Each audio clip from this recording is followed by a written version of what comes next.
Hi, how are you? Very nice to meet you. Am I? Yeah. Yes, yes. What is going through your mind as you're sitting here doing this now for the 5th time? Gosh, what's going through my mind? I guess I'm excited. Like, this is my first morning back. I haven't seen Dan and Rupert for ages. It's nice to say hello to David again. It's just kind of like nice to be kind of, and also it feels like I've just been waiting for ages for this film to come out, because I finished filming in like October. Oh, wow. And it's just starting to come out now. And if you Was can that, imagine, 9 like, months? the tension has been building for like so long. And I mean, I only saw the film like a week ago, and absolutely loved it. So I'm actually, it's quite exciting actually. It's quite nice to kind of be back and be publicising it, and like, it helps that I really love this film. Really love this film. So yeah, it's a much deeper, more emotional story, and it places you and Ron especially in a different position. Yeah. With Harry. Yeah, we really are in a big way in this one, because Harry kind of wants to isolate himself, because he thinks that if he does that then he'll have less to lose, and he thinks no one believes him, and he's really angry and kind of just kind of like, and also you have to remember that kind of Voldemort is kind of tampering with his head a bit as well, so he's really kind of struggling a bit, and particularly Hermione, like, really just is really trying really hard to kind of bring him out of it, and show him that he still has something really valuable to give, and that he can actually help people. And I think Harry realising that he can do that is really, like, is kind of really key to him sort of believing in himself again and being more positive, and like the DA and everything, although he's really just does not want to do it at the beginning, just thinks everyone's just there because he's some sort of freak, actually, like, he becomes a really great teacher, and he just, like, he obviously really loves it, so that's really important. I actually think out of all of the books, I mean, in a way, they're all about friendship, but this one, that's definitely, I would say, the most key theme to it, which is just the importance of friendship. And yes, it gives you more to lose, but the important thing that Harry realises at the end is that it actually gives him something to fight for, and that makes him a lot more powerful than Voldemort can ever be, because he doesn't have that. Yeah. Now, and the guys have always been kind of the central figures, or at least Harry has been. Women taking on a much bigger role here, Ginny Weasley and Luna. How has that been, seeing that kind of rise of the female position? Oh, I love it. I love it, because I've just been completely kind of outnumbered for kind of all 4 books, as it were. And to have kind of Bonnie and Ivana, who are Ginny and Luna, and also obviously Katie, who is Cho, has been great. And it's really good, because it's really, you know, there's all of us, and there's almost a kind of equal balance of sort of girls and boys. It's kind of really quite, it's not sexist in any way. Anyone can, you know, all of them have equal strengths and weaknesses and strengths, and together they're a really good team, and I think that's really cool. Yeah. Now, all of you guys have grown up with your characters.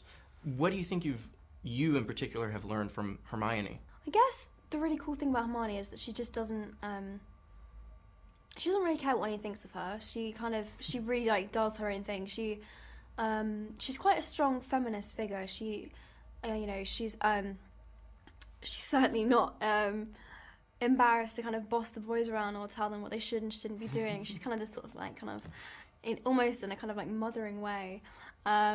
She's just really kind of, she's really determined, and she's really, she has really strong convictions, and I think that's really cool. And I love the fact that she's smart. She's really intelligent, and I think what happens, like, a lot is that even girls who are intelligent, they kind of dumb themselves down for guys, or, like, it's something that, like, guys would find threatening or whatever, but Hermione, you know, she's just herself, and she's proud of it, and she plays it to her advantage, and I think in that sense I think she's a good role model.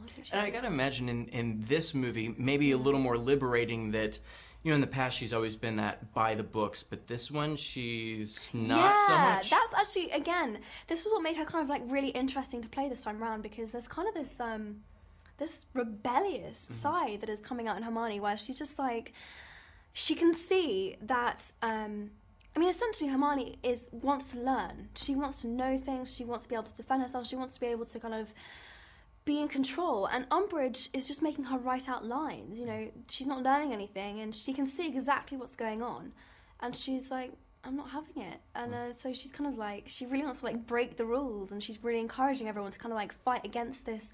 Like, there's this line that she says where she says, where Umbridge is like, you know, one's away, I want you to copy out these lines like 10 times or whatever. And Hermione's like, she just doesn't want us to think. She doesn't want us to have opinions. She doesn't want us to have, she just wants us to be kind of, yeah, she doesn't want us to think. And for Hermione, that's just, you know. Beyond her. Yeah. Like, she can't do that. And it's really cool. She really fights hard against it. So, it's cool. Well, you mentioned Umbridge, Dolores Umbridge, played so wonderfully by Imelda Staunton. Yeah. How would you compare her to past villains? There is something so creepy about Professor Umbridge, because she doesn't look like a villain. She doesn't look in any way scary. She's, you know, she's pink and fluffy, and she likes kittens and everything like that. But that's what makes her so creepy and so weird, because underneath it you can see this really, really screwed up woman. And there are just moments where you'll just hear her voice go like that, and you're just like, oh my god, this is, I don't know. And also her like meticulous sort of, she wants everything to be perfect, and she wants everything to be in order and in control, and it's really, it's kind of more psychological, kind of scary. It's like you can't see it on the outside, but she's bloody scary. It's scary. Yeah. All right, so it's time to kind of throw aside this movie for a second. It's time to dish a little bit. Over the last 7 years, working so closely with Daniel and Rupert, what's your biggest pet peeve of these guys? I won't tell them. Dan plays his music too loud, and Rupert says yeah and too much. He needs to, like, when you're like, hey, how you doing? He's like, yeah, good. And I'm like, come on, give me some more, elaborate, whatever. He's very minimalist in his speech, but I love them both to bits. But those would be my pet peeves. Do you have a good like embarrassing moment of theirs that they would never tell me?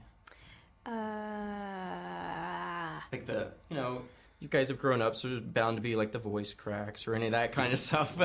They've actually been pretty embarrassment free. They've come through it pretty smoothly, I have to say. They've done pretty well. I don't think there's anything I really particularly pick them up on. I'm sorry. I'll have to probe them. For kind of, I'm sure we'll get something out of them. Yeah. Now, with the 7th book coming out, do you have your opinions on how you hope things end? Well, I, like Dan, have a really nasty feeling Harry might have to go, for Voldemort to go. Quite depressing, but I think he might, might get killed off. I think Hermione and Ron will get together. I hope they will get together, because I just think that they will be just the sweetest couple, and really kind of they're just chalk and cheese, but it works. What else? I don't know. I have a couple of theories. I think Snape is good, which is a little bit. I might be wrong. I might end up to be wrong, but I think that you see a little bit of it in Order of the Phoenix. Yeah, I think that he kills Voldemort in the 6th one. He kills Dumbledore, sorry, to gain Voldemort's trust, and that's the only way that he could have done it. So essentially, I think Snape has got something going on. Yeah. So yeah, those are my thoughts. They have absolutely no grounds. They're just my opinions. But yeah. Now, are you able to go out on the street without being mobbed? Yeah. People like. I just kind of like, whenever I go out, I just kind of play myself down a bit and kind of you just kind of mush in with everyone else, and you don't really get. Yeah. Anything to not bring attention is better. Yeah. I mean, I'll get people stop me and stuff, but I wouldn't not go out just because a couple people might stop me and ask me autograph. Like, that would just be awful. So yeah. Do when they come up to you, call you Hermione or Emma? Some people do. As the films have gone on, people know me as Emma Watson now, whereas before they'd be like, oh, Hermione. I'd be like, I do actually have another name, yeah. but it's fine. I don't really mind. Mm-hmm. Do you feel pressure to please fans? Yeah, definitely, yeah. I mean, the books mean so much to so many people, and you know, there are fans that just live and breathe the stuff. Yeah, I feel the pressure.